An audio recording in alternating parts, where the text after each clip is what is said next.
Cette vidéo est sponsorisée par Conflict of Nations, le jeu de stratégie en ligne gratuit se déroulant dans une guerre mondiale moderne. Avec Conflict of Nations, vous prendrez le contrôle d'un véritable pays de la fin du XXe et du début du XXIe siècle et ressentirez la technologie militaire la plus avancée alors que vous luttez pour la domination mondiale. J'adore affronter d'autres joueurs, et Conflict of Nations vous permet de vous mesurer à jusqu'à 128 autres joueurs et jeux. Vous aurez à utiliser diverses unités réelles, comme des chars, jets et sous-marins nucléaires, dans des jeux pouvant durer plusieurs semaines. Sélectionnez astucieusement votre stratégie. Prévoyez-vous de renforcer la puissance économique de votre pays, ou jouer le jeu de la politique et forger des alliances durables avec vos voisins, ou commencer à déclarer la guerre à tout le monde et compter sur votre prouesse militaire. Avec Conflict of Nations, c'est vous qui décidez, aux commandes du pays.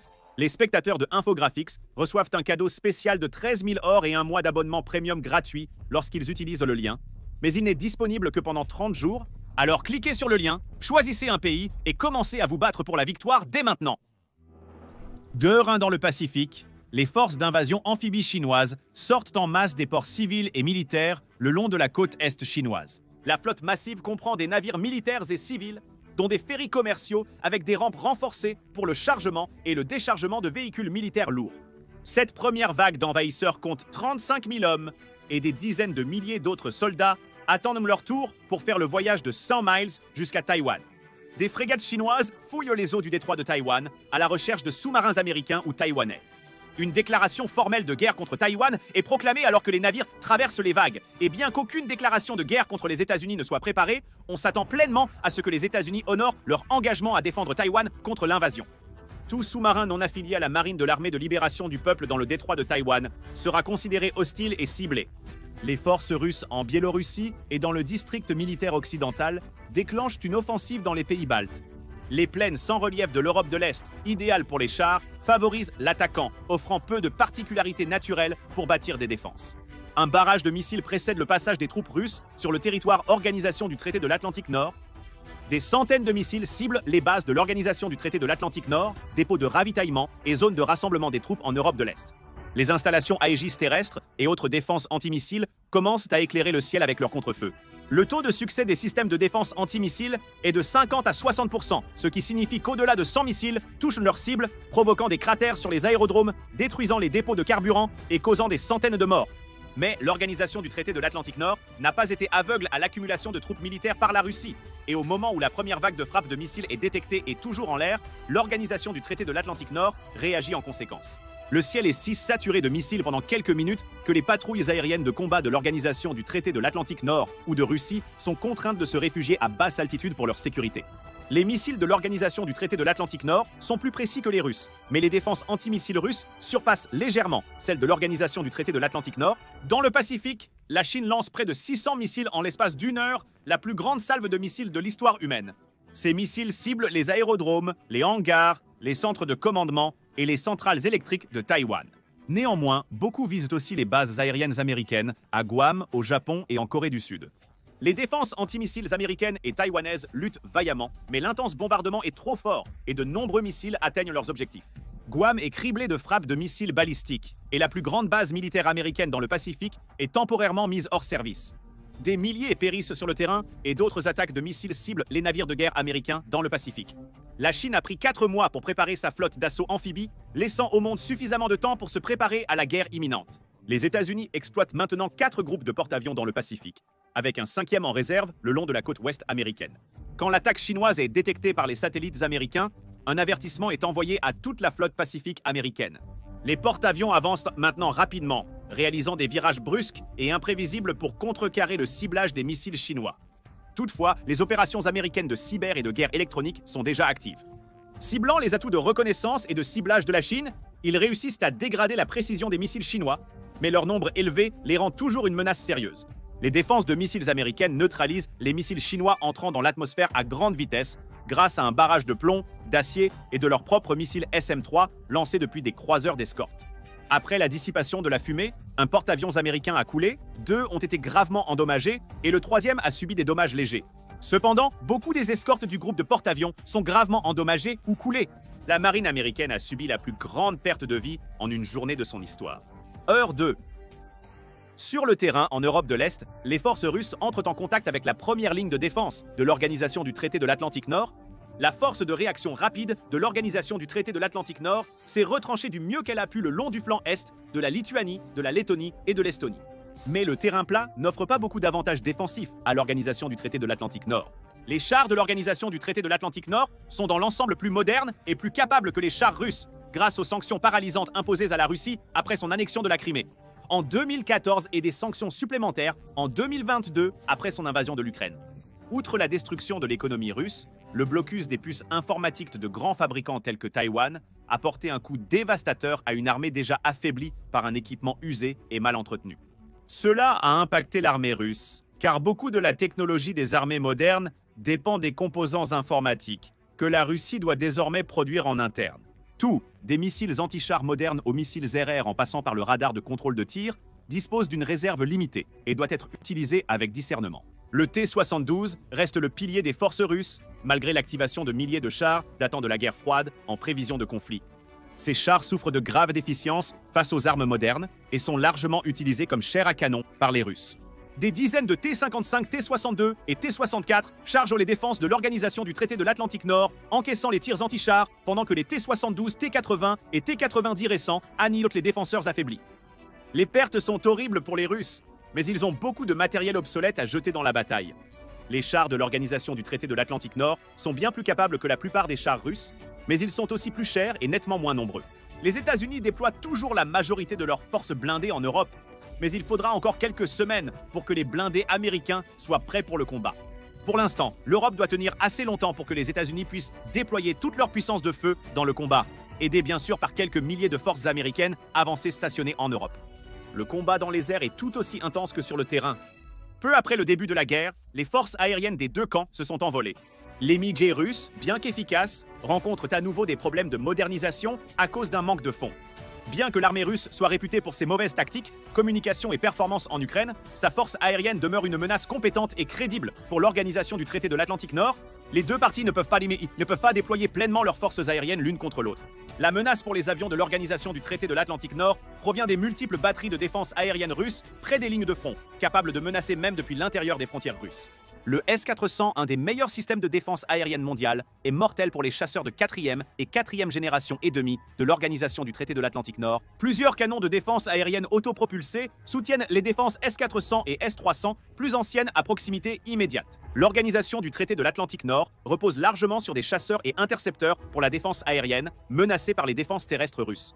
Néanmoins, l'Organisation du traité de l'Atlantique Nord a un avantage net sur la Russie, avec le chasseur furtif F-35 et la flotte de chasseurs F-22 pour la suprématie aérienne de l'Amérique. Malheureusement, seules quelques centaines de F-35 sont opérationnels pour le combat au sein de l'Organisation du traité de l'Atlantique Nord, la majorité étant américain. Le fameux F-22. Le chasseur de suprématie aérienne le plus capable au monde est également en très faible nombre, et la plupart d'entre eux sont détournés vers des bases dans le Pacifique pour la guerre maritime et aérienne contre la Chine. Des flottes entières d'avions américains traversent déjà l'Atlantique avec l'aide d'avions citernes, mais il faudra encore un jour ou deux avant qu'ils ne soient prêts pour les opérations de combat. L'absence d'avions furtifs en Europe limite leur opération sécurisée près des lignes de front, offrant un avantage aérien temporaire à la Russie. La Russie exploite cet avantage du mieux qu'elle peut, mais mener des missions de frappe au-dessus des lignes de front reste une entreprise risquée pour son armée de l'air. Les bombardiers russes ravagent les défenses de l'Organisation du traité de l'Atlantique Nord, mais subissent aussi des pertes. Les attaques de sécurité via missiles de croisière lancés par avion gardent les pilotes russes hors de danger. L'Organisation du traité de l'Atlantique Nord répond avec des frappes à longue portée, mais l'espace aérien du front est actuellement contrôlé par la Russie. Les hélicoptères d'attaque des deux côtés combattent sur les défenses au sol et se battent entre eux sur tout le front. L'Organisation du traité de l'Atlantique Nord a besoin de plus de temps pour regrouper ses forces, la Russie ayant de nouveau l'avantage numérique. Cependant, les deux parties enregistrent de graves pertes en cavalerie aérienne, des armes aériennes portatives et défenses traditionnelles. Alors que la Troisième Guerre mondiale entre dans sa deuxième heure, une offensive massive de l'enclave militaire de Kaliningrad perce les défenses de l'Organisation du traité de l'Atlantique Nord au sud de la Lituanie. De plus, des attaques de missiles balistiques et des équipages sont lancés de Kaliningrad et vers celui-ci sous le feu de riposte de l'Organisation du traité de l'Atlantique Nord. La formidable puissance de feu de l'Organisation du traité de l'Atlantique Nord, dirigée vers Kaliningrad, anéantit rapidement toute possibilité d'opérations aériennes depuis l'enclave. Mais c'est toujours un point fort de dizaines de milliers de soldats russes en armure qui assurent la défense le long de la frontière polonaise. Tandis qu'une poussée séparée vers le nord, en Lituanie, cherche à détruire les forces de l'Organisation du traité de l'Atlantique Nord, là-bas. L'espoir de la Russie est de séparer l'Organisation du traité de l'Atlantique Nord des pays baltes, et il y a peu que l'Alliance peut faire pour l'empêcher en ce moment. Heure 3. Dans le Pacifique, la marine chinoise a commencé le bombardement des îles Penghu, réduisant au silence les défenses navales là-bas. La massive force d'assaut amphibie a traversé la majeure partie du détroit de Taïwan, et la nation forteresse insulaire est maintenant en vue. Les chasseurs chinois luttent pour la suprématie contre la diminution rapide de l'armée de l'air taïwanaise, tandis que d'autres avions mènent des opérations suppression des défenses aériennes ennemies, soit la suppression des défenses aériennes ennemies.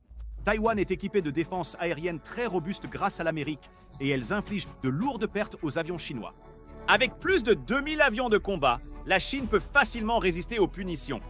Cachée sous les vagues, la flotte chinoise est prise en embuscade par les Taïwanais et les Américains. Les sous-marins américains et taïwanais, cachés silencieusement, attendaient l'approche de la flotte.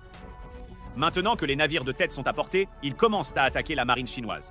Chaque sous-marin opère indépendamment, mais face à des attaques multidirectionnelles, les navires chinois ont peu de moyens d'éviter la destruction. Les avions de guerre anti-sous-marins chinois patrouillent le détroit depuis des heures maintenant. Mais les capacités de guerre anti-sous-marine de la marine chinoise présentent de graves lacunes. Leur principal problème est qu'ils affrontent les sous-marins américains de classe Virginia et les bateaux diesel électriques de Taïwan, tous deux très silencieux. Plusieurs navires chinois sont coulés ou gravement endommagés. Et dans le chaos, la flotte d'invasion se disperse pour éviter de devenir une cible facile. C'est alors qu'ils rencontrent des centaines de mines anti-navires installées préalablement par la marine taïwanaise. Le coup pour la marine chinoise est étonnant, une revanche pour les pertes de la marine américaine face au barrage de missiles balistiques chinois. L'énorme flotte chinoise signifie que l'invasion continuera. Révélés par leurs attaques, les sous-marins cherchent à quitter rapidement le détroit. Tous ne pourront pas partir à cause des destroyers chinois et des avions anti-sous-marins qui font plusieurs touches. Heure 4. La bataille aérienne sur l'Europe de l'Est s'intensifie alors que les deux côtés continuent à mener des opérations suppression des défenses aériennes ennemies l'un contre l'autre. Pour l'organisation du traité de l'Atlantique Nord, il est crucial d'établir une domination aérienne pour soutenir efficacement les troupes au sol en sous-effectif. Il est tout aussi important pour l'armée russe de maintenir les avions de l'organisation du traité de l'Atlantique Nord à l'écart du front pour garantir le succès de leurs forces terrestres. Sans suprématie aérienne, les Russes ont l'avantage, conscients de ne pas pouvoir garantir la sécurité de ces avions de frappe face à l'organisation du traité de l'Atlantique Nord technologiquement avancée, la Russie a privilégié les plateformes de soutien de tir au sol plutôt que les plateformes aériennes. L'infanterie russe, généralement soutenue par une artillerie plus conséquente qu'une unité de l'organisation du traité de l'Atlantique Nord comparable, peut apporter une plus grande puissance de feu pour soutenir son avancée. Dans un environnement actuellement mortel pour les avions de frappe, cela donne à la Russie un avantage considérable sur le front. Cependant, cette stratégie comporte également de sérieuses limitations. Les forces russes ne peuvent pas exploiter les ouvertures dans les défenses ennemies, de peur de dépasser leur soutien de feu au sol et leur défense aérienne. Face à l'assaut russe qui ébranle les forces de l'organisation du traité de l'Atlantique Nord, les avions de guerre de l'organisation du traité de l'Atlantique Nord attendent toute force russe trop imprudente pour avancer rapidement sans protection de leur défense aérienne. La guerre en Ukraine a révélé des problèmes significatifs de commandement et de contrôle dans l'armée russe. Malgré des correctifs, les forces russes, souvent isolées du leadership pendant de longues périodes et confrontées à une guerre électronique intensive de l'organisation du traité de l'Atlantique Nord, se déplacent parfois en décalage avec l'avancée générale. Ceux qui le font sont immédiatement sautés par les avions d'attaque au sol de l'organisation du traité de l'Atlantique Nord, qui tournent derrière les lignes de front comme des requins affamés. Néanmoins, l'essentiel de la force russe conserve son intégrité opérationnelle et avance à une vitesse maximale prédéfinie pour rester sous la protection de leur soutien de feu terrestre et leurs défenses aériennes. Cela rend leur avancée lente et prévisible. Cependant, un fait dont les forces de l'organisation du traité de l'Atlantique Nord, largement inférieures en nombre, tirent pleinement parti. Les unités endommagées de l'organisation du traité de l'Atlantique Nord peuvent se retirer, éviter une destruction totale, se regrouper et se redéployer. Cependant, l'organisation du traité de l'Atlantique Nord a ses propres problèmes. Les capacités de guerre électronique russes sèment le chaos dans les communications de l'organisation du traité de l'Atlantique Nord. Et le fait que l'Alliance parle plus de 12 de langues différentes crée une grande difficulté à coordonner les différentes composantes de la force de défense de l'organisation du traité de l'Atlantique Nord. L'anglais et le français sont les langues officielles de l'organisation du traité de l'Atlantique Nord. La majorité des officiers supérieurs les maîtrisent pour garantir la continuité des opérations. Mais alors que les communications se dégradent et que les pertes s'accumulent, un manque de compréhension rend difficile la coopération des petites unités sur le champ de bataille. L'Alliance est ébranlée par l'assaut et perd du terrain lentement mais sûrement. La puissance aérienne américaine n'est pas encore engagée dans la lutte pour Taïwan dans le Pacifique. Des missiles chinois à longue portée frappent continuellement les pistes d'atterrissage en Corée du Sud, au Japon et aux Philippines. Les attaques ont largement cloué au sol les forces aériennes de la région, mais elles ont eu un coût élevé en galvanisant le Japon à rejoindre le combat. La Corée du Sud maintient sa neutralité malgré les attaques sur 2 bases américaines sur son territoire et la mort de certains civils et militaires sud-coréens lors des frappes. Ils sont trop préoccupés par une possible invasion nord-coréenne à la place. Les Philippines restent également neutres, malgré leur pacte de défense avec les États-Unis. Méfiants à l'idée de rejoindre les États-Unis contre la Chine, les pays de tout le Pacifique Sud retardent leur décision sur le camp à soutenir. La confiance en une victoire américaine étant ébranlée par les pertes subies par l'Amérique dans les premières heures du conflit. Il est de plus en plus douteux que les États-Unis puissent efficacement contrer l'offensive chinoise, alors que la marine et les forces de fusée chinoises maintiennent les forces américaines à distance indéfiniment. Soutenir les États-Unis d'Amérique pourrait entraîner des conséquences désastreuses dans un ordre mondial pacifique dirigé par la Chine. L'Australie, engagée dans son pacte de défense mutuelle avec les États-Unis, prépare le déploiement de ses forces dans le Pacifique Sud. Cependant, ni le Japon ni l'Australie n'entreprendront de grandes opérations aériennes contre la Chine, se contentant plutôt d'assurer l'intégrité territoriale et de patrouiller contre toute incursion aérienne chinoise. Malgré les craintes que la Chine attaque les îles japonaises contestées, il n'y a pas d'attaque, car l'attention de la nation est strictement concentrée sur son invasion imminente de Taïwan. Heure 5. Les défenses basées à terre déchaînent l'enfer sur un essaim de navires d'assaut amphibies chinois. La bataille pour Taïwan est lancée. La Chine a décidé de frapper simultanément 3 plages différentes, 2 au nord et 1 au sud de l'île. En raison de la géographie sous-marine difficile et de la convenance de la côte de l'île, il n'y a que quelques plages où un assaut amphibie est possible, et Taïwan a investi des milliards dans leur défense. Les troupes chinoises ont attaqué en premier Gold Beach, un site d'atterrissage près de Taoyuan. Les batteries côtières et l'artillerie mobile tirent sur les engins de débarquement approchants. Des missiles visent les navires d'assaut amphibies et leurs escortent à plus de 12 miles au large. Des dizaines de véhicules de débarquement et amphibies sont en train de couler, avant que le premier n'arrive enfin à la plage. Au moment où le premier soldat chinois pose le pied sur le continent taïwanais, 600 de ses compatriotes ont déjà été tués ou noyés. Il ne s'en sort pas beaucoup mieux, se faisant presque immédiatement abattre par un nid de mitrailleuses cachées. Un barrage de grenades détruit le bateau de débarquement et tous les hommes à l'intérieur. D'autres bateaux de débarquement arrivent encore. Les éléments de tête de l'assaut débarquent progressivement. Alors que la majorité de la force d'assaut franchit une ligne invisible, l'océan s'embrase soudain. De longs tuyaux cachés au fond de l'océan sont utilisés pour pomper du pétrole brut. Le pétrole remonte à la surface avant d'être enflammé, créant un inferno déchaîné qui flotte à la surface des vagues. La chaleur tue de nombreux soldats chinois malgré leurs engins de débarquement. De grands navires de débarquement propulsés par des ventilateurs transportant des véhicules blindés prennent feu et commencent à couler lorsque leurs jupes en caoutchouc se dégonflent. Les pertes sont effroyables, mais malgré tout, l'assaut continue. Les avions d'attaque chinois tentent de neutraliser les défenseurs de l'île en éliminant les positions d'artillerie avec des armes guidées de précision. Cependant, beaucoup de ces avions sont abattus par les solides défenses aériennes de Taïwan lors de leur passage d'attaque. L'armée chinoise, possédant plus d'avions que les défenses aériennes de Taïwan, détruit inévitablement ces sites un à un par des frappes de missiles et des bombardements. Les meilleures défenses de Taïwan sont ses défenses mobiles, son artillerie autopropulsée et ses défenses aériennes à courte portée. Ces éléments, difficiles à suivre et à localiser, sont une menace mortelle pour les avions de reconnaissance. L'armée de l'air de Taïwan se montre à la hauteur, mais elle est désespérément en infériorité numérique. Cependant, les défenseurs de l'île maintiennent l'envoi d'avions depuis les autoroutes, puisque la majorité des aérodromes nationaux sont désormais dégradés ou fermés. Une demi-heure après le début de l'assaut sur Gold Beach, les Chinois ouvrent un second front directement au nord de Taipei. Cet assaut fait face à une résistance intense, et d'immenses navires de débarquement type 72 chargés de chars et de véhicules de combat foncent vers la plage. La seconde attaque oblige Taïwan à diviser ses réserves alors qu'elle s'efforce d'empêcher les Chinois de prendre pied, mais les frappes aériennes chinoises rendent difficile le déplacement rapide des troupes. Une volée de missiles s'envole de la plage et s'écrase sur le type 72 de tête, causant d'énormes dégâts au navire et le coulant. Le bateau plein de troupes et d'équipements coule rapidement en eau peu profonde après sa destruction. Un autre navire de débarquement heurte l'épave, endommageant sa coque. Il s'enfoncera aussi en moins d'une minute, formant une barrière artificielle pour les bateaux. Cependant, malgré le feu intense, d'autres navires atteignent la plage. Les rampes à leur avant s'ouvrent et les chars et véhicules de combat d'infanterie chinois commencent à sortir, pour être immédiatement accueillis par une rafale de missiles anti-chars Javelin fabriqués en Amérique. L'armure réactive sur les chars chinois tente de dévier les ogives entrantes, mais est largement inefficace contre bon nombre des armes anti-chars les plus sophistiquées au monde.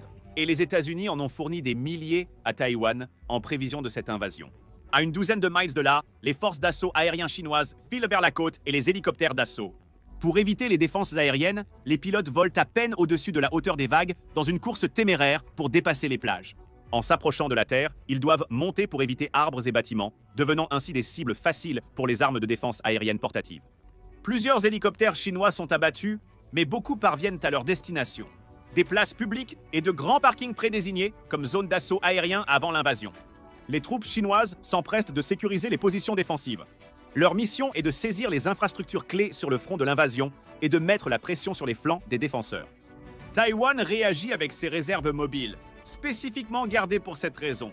Les troupes chinoises sont massacrées sur plusieurs sites de débarquement, submergées rapidement, mais l'assaut aérien chinois maintient certaines zones de débarquement.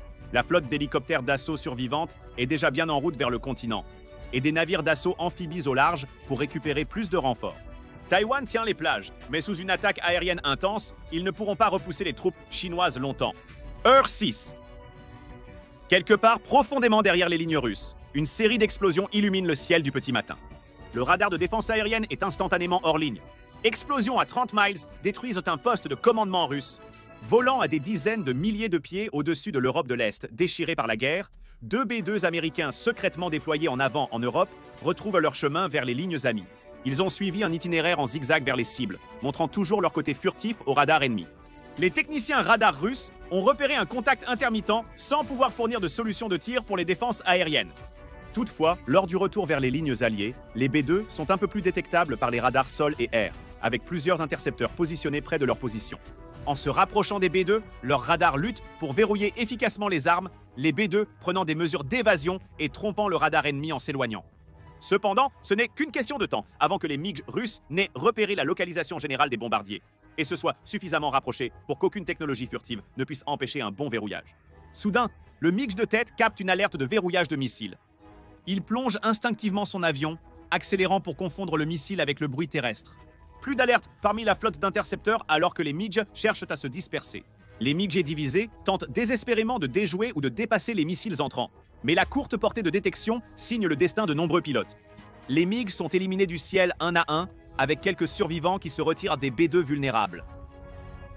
Une formation de F-35 américains intervient pour couvrir leur retraite dans le ciel de l'Aube. Certains des rares F-35 opérationnels de l'Organisation du Traité de l'Atlantique Nord sont mortels pour les défenses aériennes russes, mais trop peu nombreux pour influencer significativement la guerre aérienne. Les B-2 doivent être utilisés judicieusement car leur nombre insuffisant ne nuit pas significativement à la capacité de combat de la Russie. 24 heures se sont écoulées depuis le début de la Troisième Guerre mondiale.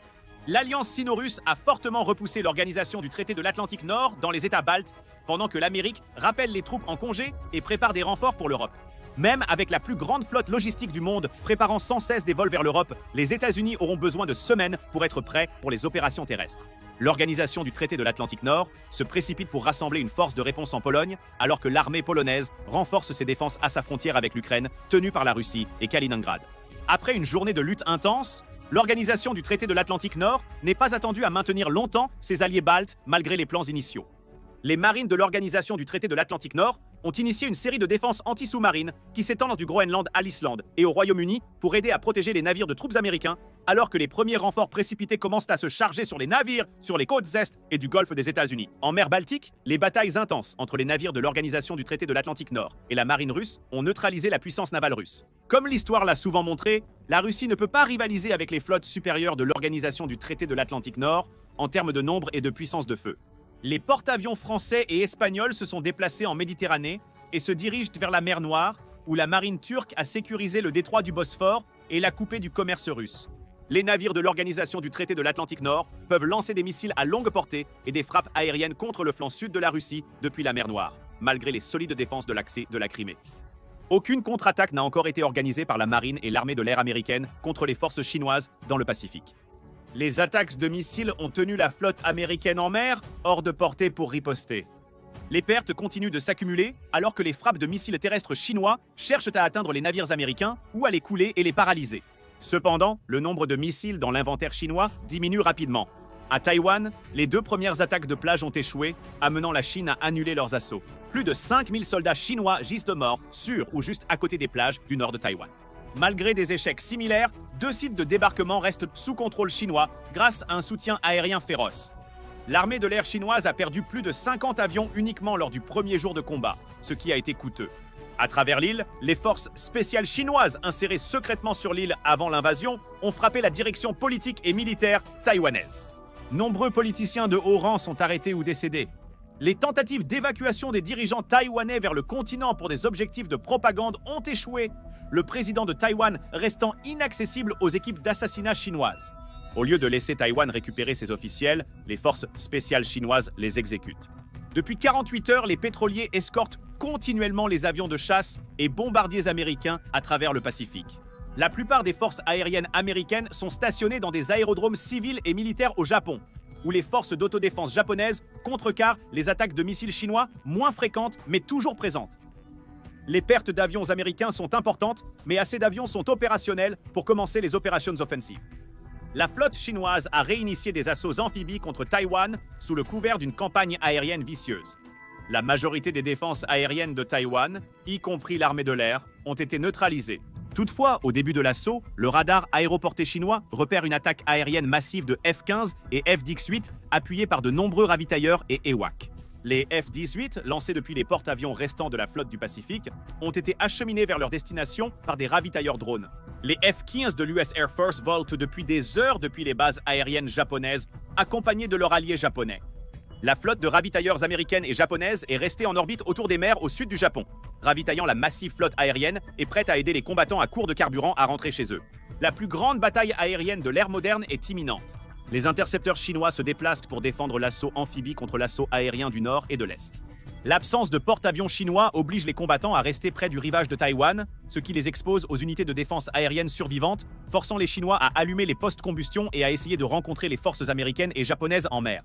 Une autre raison de réduire la distance rapidement devient évidente lorsque les premiers avertissements de verrouillage de missiles retentissent dans les cockpits des combattants chinois. Les F-22 et F-35 furtifs mènent l'assaut, lançant des missiles RR de nouvelle génération à longue portée sur les jets chinois. Le résultat est impressionnant. Les combattants chinois sont contraints de plonger pour tenter d'esquiver les missiles américains. De nombreux combattants chinois sont abattus, incapables d'éviter 2 missiles lancés sur chaque hostile. Mais les avions furtifs ont une faiblesse inhérente. Ils ont une capacité de missiles limitée car ils doivent transporter toutes les armes à l'intérieur. Fatigués avant même d'établir un contact visuel, les F-22 doivent rebrousser chemin tandis que les F-35 continuent l'attaque. Leur capacité de liaison de données leur permettent de guider les armes de chasseurs non furtifs vers des cibles tout en éloignant les chasseurs de 4e génération vulnérables des jets ennemis. Une autre vague de missiles hurle à travers le ciel, guidés par des F-35 que les Chinois ont du mal à détecter sur le radar. Mais les Chinois disposent d'un missile RR amélioré avec une portée de plus de 200 miles et ils lancent leur propre volée en retour contre les Américains et les Japonais. Ils ne peuvent pas encore cibler les F-35, mais les F-18 et F-15 émettent d'énormes retours radars et sont une proie facile pour les missiles chinois améliorés. Des avions alliés tombent du ciel alors que les Chinois s'approchent à portée visuelle de l'attaque. Les F-35 décollent immédiatement. Ils ne sont pas faits pour le combat rapproché. Les F-15 et F-18 le sont. Les JDX J-6 et Su-30 chinois sont de bons avions, mais le F-15 Fighting Eagle a prouvé qu'il est la machine supérieure dans les conflits à travers le monde. Chaque F-15 abattu entraîne la destruction de 4 avions ennemis. La bataille n'est pas tranchée, mais les avions d'attaque américains et japonais peuvent traverser la défense aérienne chinoise et infliger des dommages sévères à la flotte chinoise rassemblée. Les défenses aériennes peinent à abattre les avions attaquants utilisant des munitions d'attaque à distance de sécurité longue portée. Les défenses antimissiles, cependant, font de leur mieux pour repousser l'attaque et réussissent avec un taux de réussite d'environ 60%. De nombreux navires chinois continuent d'être touchés, coulés ou rendus inaptes au combat. À la fin du 2e jour de combat, l'Amérique a finalement riposté dans une bataille aérienne indécise qui a vu les deux côtés subir de lourdes pertes. Sa flotte de F-22 et F-35 furtifs reste majoritairement intacte, mais on redoute qu'elle soit trop peu nombreuse pour continuer le combat. Notamment, le Chengdu Jivingte chinois n'est pas encore apparu sur le champ de bataille. Malgré l'échec aérien, la Chine a sécurisé une position à Taïwan. Le débarquement de l'immense armée chinoise débute, mais la résistance taïwanaise reste solide. En Europe, les forces de l'Organisation du Traité de l'Atlantique Nord dans les États baltes sont épuisées et débordées, beaucoup se rendant aux Russes. La Russie est proche de récupérer les territoires soviétiques perdus, cela prendra encore quelques jours. Toutefois, la guerre n'est pas finie et l'Organisation du Traité de l'Atlantique Nord a la capacité de lancer rapidement de grands assauts terrestres sur la Russie, à commencer par Kaliningrad. Heure 72. Des combats acharnés font rage dans les grandes villes de Lituanie, Lettonie et Estonie, mais la force de réaction de 40 000 hommes de l'Organisation du Traité de l'Atlantique Nord a été neutralisée par les forces russes. Le coût a été élevé, mais avec les forces conventionnelles largement vaincues dans les pays baltes, l'énorme machine de guerre russe commence à se diriger vers le sud en direction de Kaliningrad, qui a été dévastée par des attaques de missiles en cours. La bataille pour le cœur de l'Europe commencera dans quelques jours, alors que l'organisation du traité de l'Atlantique Nord utilise la Pologne comme terrain de préparation pour sa contre-attaque. Les États-Unis subissent de lourdes pertes en navires et avions dans le Pacifique, et du matériel supplémentaire est envoyé depuis leurs autres commandements mondiaux. Néanmoins, les pertes chinoises sont plus conséquentes. La Chine perdra finalement dans une course à l'usure. Par conséquent, il est vital que Taïwan soit capturé le plus rapidement possible. Néanmoins, les forces américaines ont initié un blocus naval, isolant la Chine de ses voies maritimes commerciales. Saisissant une chance pour affaiblir son adversaire régional, l'Inde participe au blocus, bloquant l'importation de pétrole et de gaz naturel dont la Chine a un besoin urgent. Les routes d'approvisionnement vers la Russie restent ouvertes. Mais une baisse considérable de l'approvisionnement entraîne une hausse importante des prix de l'énergie. Comme la Russie l'a découvert en Ukraine, la résistance taïwanaise aux envahisseurs hostiles est rigide et mortelle. Des combats de rue intenses se déroulent entre les troupes chinoises et des milices civiles armées par le gouvernement contre les envahisseurs. Le peuple taïwanais n'a aucune envie de faire partie de la Chine de Xi Jinping. Et ils font payer cher à l'armée de libération du peuple pour chaque pouce de Taïwan qu'ils prennent. Heure 168. Sur les réseaux sociaux chinois, des images du coup effroyable de l'invasion de Taïwan sont diffusées. Les agents de cyberguerre taïwanais et américains ont réussi à pénétrer le grand firewall chinois. Et maintenant, des photos et des vidéos de la dévastation à Taïwan se propagent plus vite que les censeurs chinois ne peuvent l'arrêter. Depuis des générations, le peuple chinois a été informé qu'une conquête de Taïwan serait facile et sans effusion de sang, mais le coût élevé en termes de vies humaines est maintenant clair pour toute la Chine à voir. Le Parti communiste chinois a manipulé les médias d'État pour minimiser le nombre de victimes, rapportant seulement quelques-unes chaque jour, visant à limiter la colère publique. La colère et l'indignation montent rapidement. En Europe, la deuxième force de l'Organisation du traité de l'Atlantique Nord a affronté les forces russes le long de la frontière polonaise. Les défenses aériennes russes, bien que réduites par les frappes constantes, ont causé de lourdes pertes aux pilotes des forces aériennes européennes. Les avions furtifs américains sont très demandés dans le Pacifique et la tâche de supprimer les défenses aériennes russes incombe à l'armée de l'air européenne, principalement non furtive. L'issue de la Troisième Guerre mondiale sera décidée en Pologne et à Taïwan. Heure 336. 2 semaines après le début de la Troisième Guerre mondiale. L'élan de la machine de guerre russe a commencé à s'essouffler face à la résistance rigide et bien organisée des forces de l'Organisation du traité de l'Atlantique Nord. L'invasion de l'Ukraine a prouvé que le mastodonte militaire russe tant redouté est un géant maladroit, vaincu plus par sa propre incompétence que par les puissances militaires étrangères.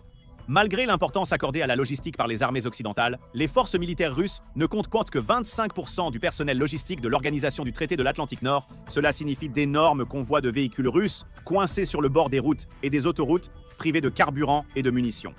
Les troupes russes, en particulier ses conscrits, souffrent d'un moral catastrophiquement bas, alors qu'elles sont sous le feu des systèmes d'armes avancés de l'Organisation du traité de l'Atlantique Nord.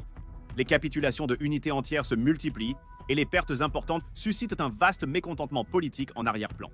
Les tactiques autoritaires de police contre les protestataires anti-guerre luttent pour contenir l'insatisfaction grandissante en Russie, rendant le contrôle de Poutine sur le pouvoir de plus en plus instable chaque jour. Bien que l'attaque russe n'ait pas été repoussée, elle a été stoppée juste à l'intérieur des frontières de la Pologne. L'arrivée d'une grande unité militaire américaine sur le continent marque le début des opérations offensives pour l'Organisation du traité de l'Atlantique Nord. Et l'avenir semble sombre pour une armée russe souffrant de mauvais équipements, d'un moral bas et de logistique terrible. Malgré les lacunes en matière d'équipement et de maintenance, l'armée de l'air russe continue de bien se comporter. Lentement mais sûrement, les forces de l'Organisation du traité de l'Atlantique Nord en Europe ont arraché le contrôle du ciel à la Russie. Et dans les jours à venir, les unités de première ligne russes seront exposées à la pleine colère du soutien aérien de l'Organisation du traité de l'Atlantique Nord. En Pacifique, la Chine a gardé son contrôle sur l'ouest de Taïwan, mais à un prix exorbitant. Plus de 15 000 soldats chinois sont morts ou blessés. Mais le Parti communiste chinois travaille dur pour garder ces chiffres cachés d'un public chinois de plus en plus en colère. On leur avait promis une victoire rapide sur la petite île et que les États-Unis pourraient être vaincus dans le Pacifique grâce aux missiles et aux avions avancés de la Chine. Ni l'un ni l'autre de ces points ne s'est avéré exact. Malgré les lourdes pertes de navires et d'avions des États-Unis, ils remplacent les pertes plus vite que la marine et l'armée de l'air chinoise. Les défenseurs de Taïwan ont jusqu'à présent contré les tentatives de la Chine de percer à l'est de l'île. Et les marines américains arrivent désormais en force. À la grande surprise du monde, les marines américains sont soutenus par des troupes japonaises qui ont révoqué leur constitution pacifiste au nom de la défense régionale contre une Chine agressive. Non seulement les Japonais, mais aussi les Australiens se joignent aux États-Unis pour défendre Taïwan et le Pacifique. La Chine, isolée dans la région, doit maintenant vaincre simultanément 3 grandes puissances. Face aux pertes croissantes de l'alliance sino-russe, les présidents Xi Jinping et Vladimir Poutine envisagent leur dernière option. L'énergie nucléaire est le grand égalisateur, et la seule façon pour la Russie de surmonter la supériorité de l'organisation du traité de l'Atlantique Nord sur ses propres forces militaires. Mais pour chaque frappe que la Russie ou la Chine pourrait entreprendre, l'organisation du traité de l'Atlantique Nord répondra par deux dans une échelle d'escalade qui se terminera avec le monde en cendres. Merci à notre sponsor Conflict of Nations, le jeu PVP de stratégie en ligne gratuit dans une guerre mondiale moderne. Obtenez un cadeau spécial de 13 000 or et un mois d'abonnement premium gratuit en utilisant le lien. Disponible seulement 30 jours donc, ne tardez pas, choisissez votre pays et commencez la lutte pour la victoire. Allez maintenant voir, Taïwan pourrait-elle repousser une invasion chinoise? Ou cliquez sur cette autre vidéo.